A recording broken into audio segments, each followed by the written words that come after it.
David and Joel said it's very humbling to be among friends. It's especially humbling to be among Joel and David as friends. But if you want to talk about humility, it's watching your younger brother grow up to be Tom Daschle.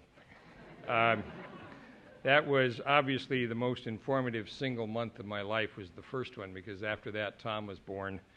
And thank you, Tom. That was so kind of you. You know, there's some great honorees tonight, and what we all share, and it is indeed humbling. What we share, as Tom tried to convey, and David and Joel and the representative, is a commitment to change going forward. We've got a lot to celebrate tonight. Some remarkable achievements by state legislatures over the last 2 years, thanks to this wonderful network. But yet we have a lot to contemplate, and I think that's why Tom is telling us to look forward as well as to be proud of our accomplishments. We know as a nation that we have the most income inequality that we've had since 1928. We know that, as Tom has said, that we have broken healthcare systems. We have insensitivity and inattention to our energy crises. And while, again, we have so much to celebrate, whether it be education or healthcare or our environment or this crushing income inequality, we have a lot to do yet. We need to revitalize our struggling state economies. We need to reduce these horrible job losses. We need to reinvigorate the wages of the jobs that still exist. And we need to much better prepare the next great generation to compete in this global economy. We can't escape it, so we better learn how to compete with it. The toughest thing to do in times of challenge, and we have them every day, is to not cut back. We have a very, very sick economy, and sometimes it seems like the best thing we could do is just to sort of crawl into our shell and wait it out. But with states as strapped as financially as they are, as this nation strapped as financially as it is, we must go forward, and we must do so with more cleverness, with more innovation than we've ever shown in the past, because the crisis in so many contexts is much greater than it's been in the past. So we cannot cut back on our investments in education, our investments in infrastructure and research and worker training. And while these states of ours that we so love, and the representative came so far to represent his beloved state of Texas tonight, while they struggle, I must say that giving tax breaks and givebacks to corporations, which then don't keep their promises to employees and communities, is a very foolish investment of limited government funds.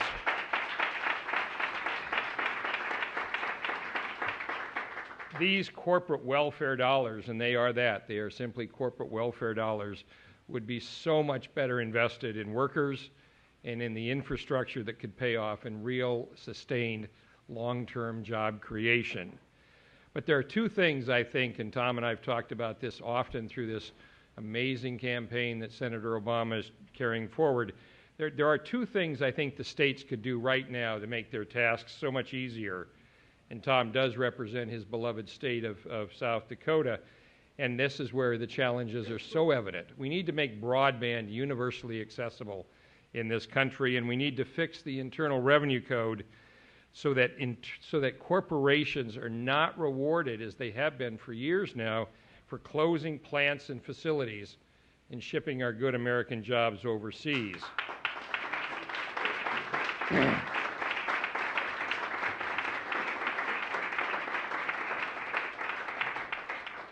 One of the great false promises of President Bush, and there have been a lot, sadly, is he promised us that there would be universal broadband for our children, our small businesses, our rural and smaller towns by the end of 2007.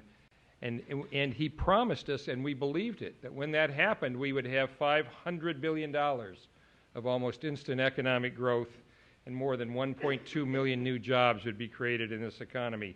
And these would be high-wage, high-quality jobs.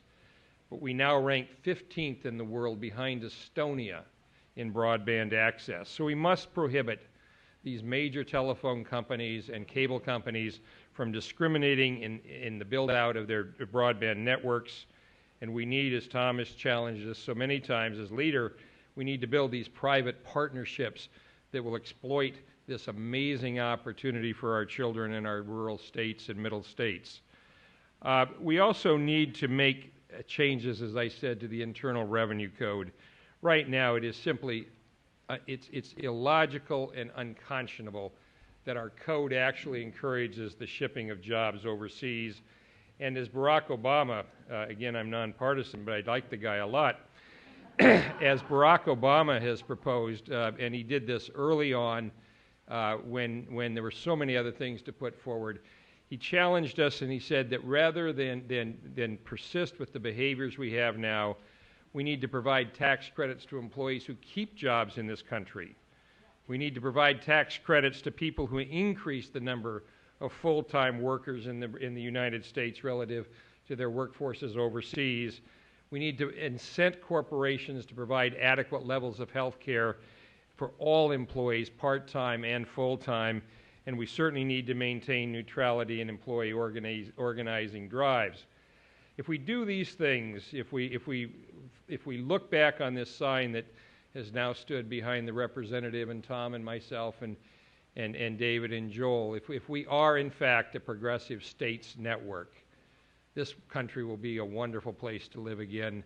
The fairness that we all strive for will be back, and we will look forward to the American dream being once again in the near hand of our children. So thank you for this privilege, Representative Joel, David. Thank you very much.